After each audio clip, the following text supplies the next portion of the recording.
दूध कौन से जानवर का सबसे अच्छा होता है? बेटी, दूध तो भैंस का ही सर्वोत्तम होता है। फिर तो आपको भैंसशाला चलानी चाहिए स्वामी जी। आप गौशाला चलाते हैं और दूध भैंस का सबसे अच्छा बता रहे हैं। वो इसलिए बेटी क्योंकि आपने दूध के विषय में पूछा है और दूध भैंस का ही उत्तम होता है। तो फिर गाय का दूध स्वामी जी? बेटी, गाय का दूध दूध नहीं, अमृत होता है। और हमारे लिए गाय जानवर नहीं, हमारी माँ है। वो कैसे स्वामी जी? बेटी, हमारे शास्त्रों में स्पष्ट उल्लेख है, गावो विश्वस्व मातरः, गाय संपूर्ण विश्व की माता है। बेटी, गाय ही संसार में एकमात्र ऐसा प्राणी है जिसके अंग अंग से संसार को लाभ प्राप्त होता है। गाय दया, ममता और त्याग की देवी है। गाय लोक मंगल का स्वरूप है। लोक मंगल का स्वरूप है? वो कैसे स्वामी जी? हाँ बेटी, गाय का दूध पीने से शरीर के साथ साथ मस्तिष्क का भी विकास होता है। गाय के दूध में 8 प्रकार के प्रोटीन्स, 6 प्रकार के विटामिन्स, अनेकों प्रकार के एमिनो एसिड्स और न जाने कितने प्रकार के दुर्लभ तत्व प्राप्त होते हैं। It's a complete and wholesome food. ये मानव शरीर के प्रत्येक रोगों के लिए वरदान है, इसीलिए ये अमृत है। अब तुम गौमूत्र को ही ले लो। गौमूत्र बेटी अद्भुत औषधि है और हमारे आयुर्वेद में तो कई सारी जीवन रक्षक दवाएं गौमूत्र को केंद्रित करके ही बनाई जाती हैं। अच्छा, क्या आपको पता है अमेरिका अपनी दवाइयां बनाने के लिए काऊ यूरिन इंडिया से ही इंपोर्ट करता है। रियली? अब आओ गोबर पर। काऊ डंग, जिसका अज्ञानी लोग बहुत मजाक उड़ाते हैं, वही गोबर ईंधन और खाद यानी कोल और मैन्योर का काम करता है। It's a natural fuel and fertiliser. आपको पता है बेटी, गांव के कच्चे घरों की दीवारों पर गोबर लेपने से उन पर सूर्य की सख्त और विषाक्त किरणों का असर ही नहीं होता। ओह। बेटी, हमारे शास्त्रों में कहा गया है कि गाय के खुरों से उड़ी धूल यानी गोधूली अपने मस्तक पर लगाना तमाम तीर्थों में स्नान करने के बराबर है। लेकिन स्वामी जी, आपने ये गौशाला खोलकर जो बूढ़ी और दूध ना देने वाली गायों को शेल्टर दिया है, अगर कोई कसाई इन्हीं गायों को काटकर उनका मांस अगर बाजार में बेचता है, उसे तो 30-40 हजार का लाभ हो सकता है। लेकिन आपने तो इन बूढ़ी गायों को शरण देकर उसके पेट पर तो लात मार दी है। उस बेचारे का तो रोजगार छीन गया है स्वामी जी। हम कितने एहसान फरामोश हो गए हैं बेटी। चलो आज एक कैलकुलेशन करते हैं। एक गाय 20 से 25 साल जीती है। वो अपने जीवन काल में 15 साल हर रोज 15 से 20 लीटर दूध देती है। इसका मतलब एक साल में हुए तकरीबन 7,000 लीटर दूध और 15 साल में हुए 1,05,000 लीटर दूध। अब आप अंदाजा लगा लो 1 लीटर दूध कितने का बिकता है और 1,05,000 लीटर दूध कितने का बिकेगा। अब तुम वैसे ही गोबर और गौमूत्र का भी गणित जोड़ लो। तुम्हारी आंखें फटी और खुली रह जाएंगी कि एक गाय अपने पूरे जीवन काल में कितने करोड़ों रुपए मनुष्य को कमा कर देती है। बेटी, अनेक इंडस्ट्रीज काऊ डेयरी और उसके बाय प्रोडक्ट्स पर टिकी हुई हैं। और ये गणित यहीं खत्म नहीं होता बेटी। उसकी मृत्यु के उपरांत उसकी चमड़ी, उसकी अस्थियां भी काम में आती हैं। उससे भी लोग पैसे कमाते हैं। और अब 30-40 हजार रुपयों की खातिर उस ममता की मूर्त को जीवित काट कर व्यापार करने की बात कर रही हो, उसे खाने की बात कर रही हो।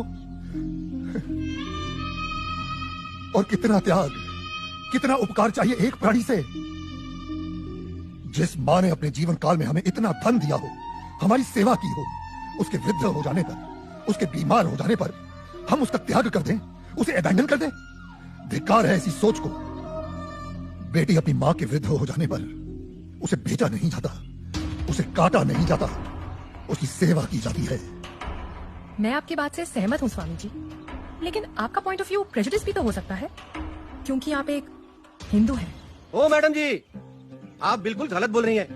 मैं एक मुसलमान हूँ और मेरा नाम इस्लाम मुन्ना शेख है और मैं इस आश्रम का ग्वाला हूँ। और हमारे कुरान पाक में कहीं भी गाय के गोश्त को खाना नहीं लिखा है। हम हिंदुस्तान में रहते हैं। अगर गाय हिंदुओं की माँ है तो गाय हमारी भी माँ है। तो इसका मतलब आप भी गौ हत्या के खिलाफ हैं? 100%। हम हिंदुस्तान में गौ हत्या नहीं होने देंगे। बेटी, जितनी भी बीमार, लाचार और दूध ना देने वाली गायें हैं, जिन्हें हमारे अपने ही हिंदुओं ने अपने निजी स्वार्थ के लिए त्याग दिया है, हम उन सब गायों को अपने यहाँ शरण देंगे, उनकी सेवा कर उनका ऋण चुकाएंगे। पादरी साहब मुबारक हो। आदिवासियों के 4 गांव आपसे बात हो गई है, सब धर्म परिवर्तन के लिए तैयार हैं। आप तो ये रखिए, धर्म परिवर्तन के बाद सब में बांट दीजिएगा, सबको खुश करके भेजिएगा। Thank you my dear, God bless you.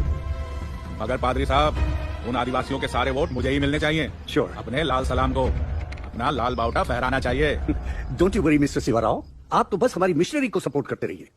I assure you, आपको वोटों की कभी कमी नहीं होगी। कोई वोट नहीं पड़ेगा साहब, भूल जाओ राव साहब, भूल जाओ, कोई वोट नहीं पड़ेगा और ना ही कोई धर्म परिवर्तन होने वाला है।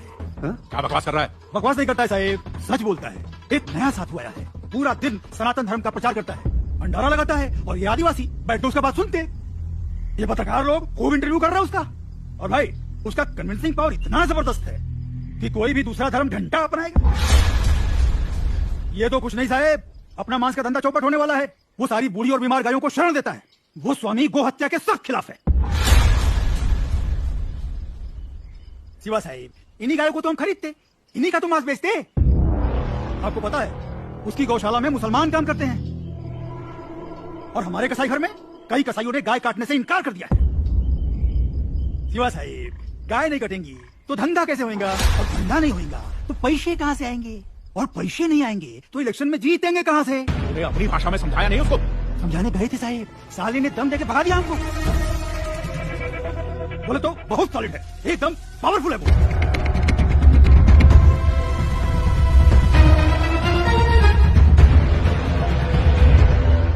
स्वामी जी, आप तो सेक्युलर हैं, लेकिन आपके हिंदू धर्म में ये जो कास्ट सिस्टम है, जात पात, भेदभाव, ऊंच नीच, इसके बारे में आपको क्या कहना है? हाँ बेटी, इन्हीं बुराइयों ने तो हमारे सनातन धर्म को कलंकित कर दिया है और मैं बेटी इसका सख्त विरोध करता हूँ। लेकिन बेटी, क्या तुम जानती हो, ये ब्राह्मण, क्षत्रिय, वैश्य और शूद्र जातियां नहीं है, ये 4 वर्ण हैं और इन 4 वर्णों का विभाजन जन्म के आधार पर नहीं, कर्म के आधार पर किया गया है। समाज की उत्कृष्ट व्यवस्था के लिए, गवर्नेंस के लिए स्वयं मनुष्य ने इन वर्णों को बनाया है। बेटी, जो तेज बुद्धि वाले थे उन्हें पूजा पाठ, पठन पाठन, यज्ञ हवन और ज्ञान का प्रचार सौंपा गया, वे ब्राह्मण कहलाए। जो बलिष्ठ और शक्तिशाली थे उन्हें समाज की रक्षा का भार सौंपा गया, वे क्षत्रिय कहलाए। जो बिजनेस माइंडेड थे उन्हें व्यवसाय दिया गया, वे वैश्य हुए। और बेटी, समाज में स्वच्छता बनाए रखने वालों को, सेवा करने वालों को चौथे वर्ण का नाम दिया गया, वे शूद्र कहलाए। बेटी, हमारे शास्त्र कहते हैं जन्मने जायते शूद्राः संस्कारात् द्विनो चयते, अर्थात जन्म से प्रत्येक व्यक्ति शूद्र होता है। वो केवल अपने संस्कारों से, अपने कर्मों से ब्राह्मण, क्षत्रिय, वैश्य या शूद्र बनता है।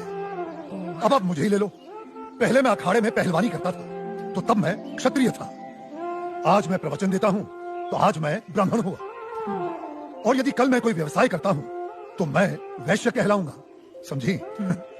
मेरा ब्राह्मण या क्षत्रिय होने पर कोई कॉपीराइट नहीं है।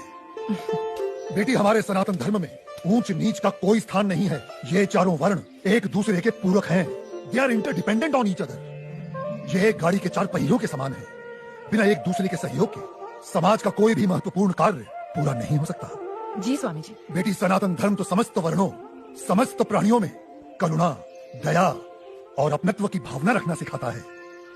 सर्वधर्म समभाव में विश्वास करना सिखाता है। हमारा धर्म सब धर्मों को एक समान मानता है। बेटी, हमारे लिए तो ये पूरी धरती एक कुटुंब है, एक परिवार है। The whole world is one family, वसुधैव कुटुंबकम।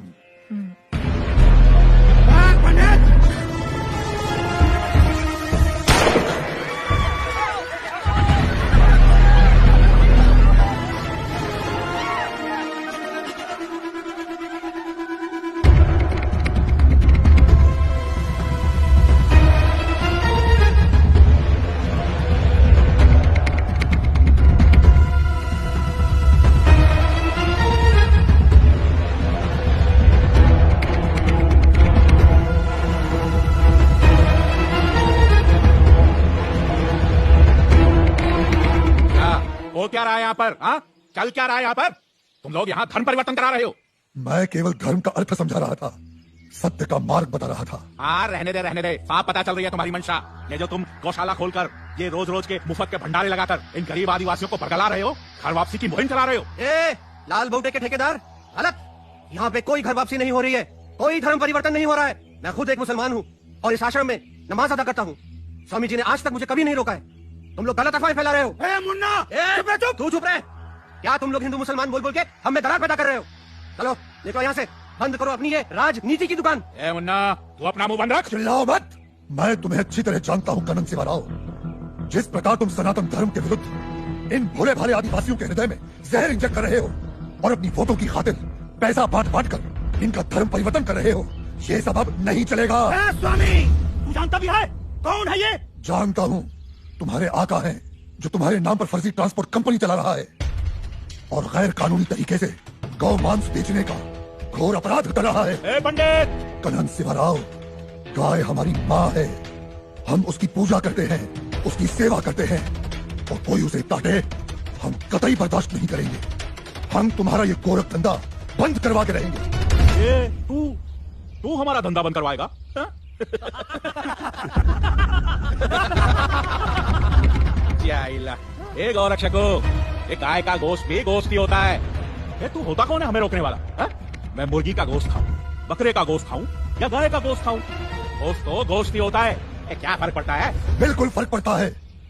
मानो तो माँ है वरना जानवर। कनन सिवाराव, माँ, बहन, बेटी और पत्नी सभी स्त्री जात होती हैं, लेकिन सभी के साथ एक जैसा संबंध नहीं बनाया जा सकता। ए कनन, क्या तू अपनी माँ बहनों के साथ सोता है, उनका बिस्तर गर्म करता है? हरामखोर, वहां पे जाता है।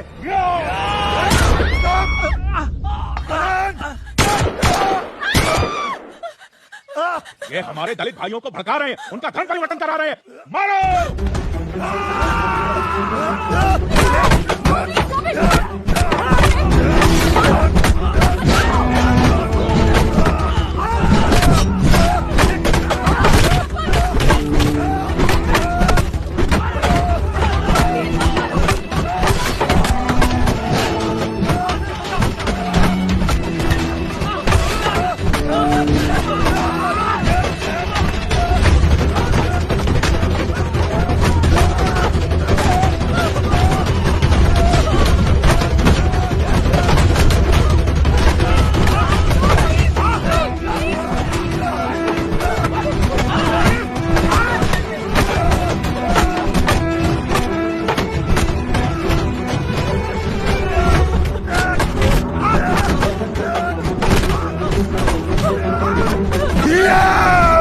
कनन सिवाराव, ब्राह्मण को कमजोर मत समझ। ब्राह्मण दीनहीन तो सुदामा, त्याग में दधीचि और प्रतिशोध में चाणक्य और दंभ में रावण और रुद्र हुआ तो परशुराम।